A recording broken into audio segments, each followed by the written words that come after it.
საქართველოს სადაზღვევო სექტორი მნიშვნელოვანი ტრანსფორმაციის მოლოდინშია. დაზღვევის სახელმწიფო ზედამხედველობის სამსახური რისკზე დაფუძნებულ ზედამხედველობის სისტემის შემოტანაზე მუშაობს, რომელიც Solvency 2 სახელითაა ცნობილი. როგორც სამსახურში განმარტავენ, აღნიშნული რეჟიმი ევროპულია. არსებულ მიდგომას სრულად ცვლის და აქცენტს კომპანიების მართვის ხარისხსა და რისკების სწორ შეფასებაზე აკეთებს.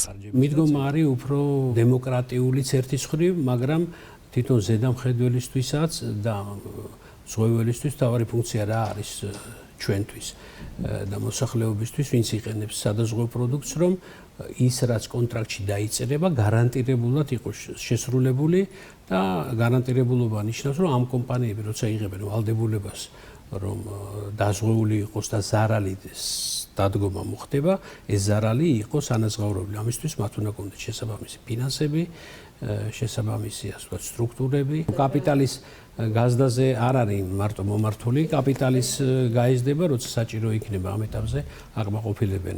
Solvency 2 არ ნიშნავს კაპიტალის გაზდას.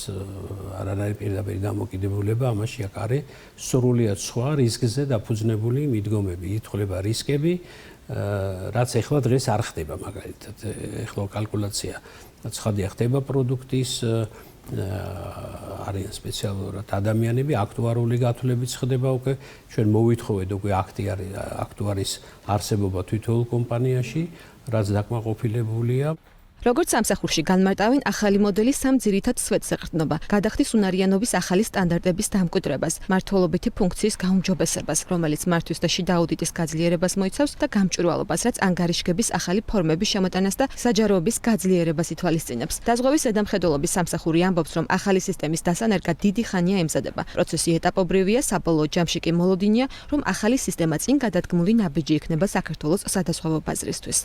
პირველ ეტაპზე მოხდება კორპორატიული მართვის თან დაკავშირებული საკითხების ნელ-ნელა დაფუძნება, რაც არის აქტუარული ფუნქციის გაძლიერება, რისკის მართვა, თვითონ რისკები როგორ უნდა იმართოს, რომელიც დღეს კომპანიის სრულყოფილად შეიძლება არ არის, ან იმ მეთოდოლოგიით არ არის, როგორც უნდა მოხდეს, შესაბამისობის ფუნქცია და შიდა აუდიტის გაძლიერება. აი აქტუარის და შიდა აუდიტის გაძლიერება ჩვენ ასე ვთქვათ, უკვე ნაბიჯები გადავდგით და გაგრძელდება. ეს არ არის რაღაცა ერთდღიანი ან ერთწლიანი პროცესი, ეს მრავალწლიანი პროცესი იქნება. და ჩვენ ჩემი შეფასებით სრულყოფილად Solvency 2-ზე, ანუ გადახდის უნარიანობა 2-ზე რომ გადავიდეთ, ეს ალბათ დაახლოებით 7-8 წლის მერე შეიძლება ამაზე იყოს საუბარი.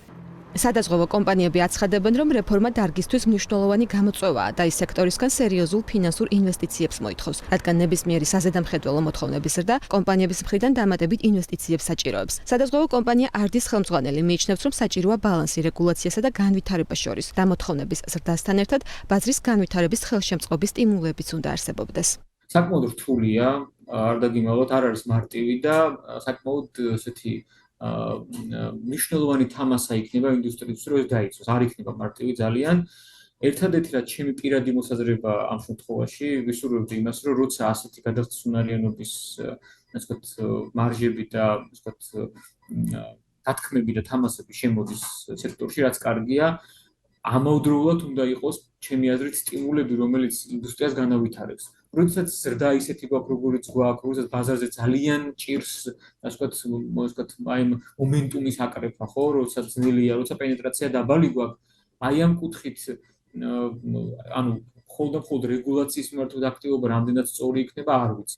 საქართველოს სადაზღვევო ასოციაციაში კი აცხადებენ, რომ პროცესი გარდაუვალია და ახალ სისტემაზე გადასასვლელად სექტორი უკვე ემზადება. ასოციაციის განმარტებით Solvency 2 მნიშვნელოვნად განსხვავდება ამჟამად მოქმედი მოდელისგან. თუ ძველი სისტემა მხოლოდ რისკის შესაბამისი კაპიტალის ფლობას ითხოვდა, ახალი მიდგომა თანამედროვე მოდელირების გამოყენებით რისკების უფრო ზუსტ რაოდენობრივ გამოსახვას უზრუნველყოფს. თუმცა ასოციაციაში ადასტურებენ, რომ ახალი რეგულაციების დანერგვა კომპანიებისთვის დამატებით ხარჯებთანაა დაკავშირებული. ძირითადი დანახარჯები გაციფრულებასა და კვალიფიციური კადრების მომზადებაზე მოდის. რა გამოვა საბოლოო ჯამში, ხო, იმასთან შედარებით, რაც დღეს არის, რაღაც ორი მოცემულობა. ამ მოცემულობა ითხოვს, თქვა, ამდენ კაპიტალს, არსებობას, ის მოცემულობა იმ დათვლით გამოვა სავარაუდოდ შეიძლება იყოს უფრო მეტი. სერვისის ფასი საქართველოში განპირობებულია ძალიან მკვეთრი კონკურენციით. და როგორ აისახება ამას, აბა ვიცით, ეხლა მაგას ეხლა წინასწარ როგორ, ეხლა თავისთავად ხარჯი თუ გაიზარდა, უნდა იმოქმედოს სერვისზე, მაგრამ რას შეძლებს სადაზღვო ინდუსტრია, როგორ შეძლებს ამის გადაცემას კლიენტისთვის, ეს უკვე დამოკიდებულია დიდწილად კონკურენციაზე. დაზღვევის ზედამხედველობის სამსახური კი განმარტავს, რომ კომპანიებისთვის ხარჯების ზრდა პირდაპირ კავშირშია მომსახურების ხარისხის გაუმჯობესებასთან. არც კომპანიები და არც სადაზღვევო ბაზრის ზედამხედველი არ უარყოფს, რომ გაზრდილი ხარჯები მომავალში შესაძლოა სადაზღვევო პოლისების ფასზეც აისახოს. თუმცა დავით ონოფრიშვილი ამბობს, რომ ამაზე საუბარი ნაადრევია, რადგან Solvency 2-ზე გადასვლა ეტაპობრივი, მრავალწლიანი პროცესია.